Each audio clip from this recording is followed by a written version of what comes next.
Today for lunch we have chicken tenders and fries from my job. And y'all, let me tell you something. It looked delicious and juicy. Let's get into this video. Them fries was extra crunchy. And them tenders were different. The meat was juicy. Y'all see me over there being big bad.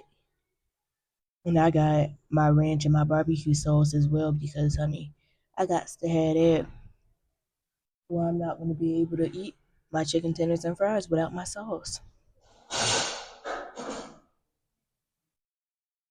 I mean, them chicken tenders were so good, honey. I can eat them cold, hot. It don't even matter. I had to do me a little dance to it. Food to make you dance. Food to make you dance. All right, y'all. Peace out. Bye.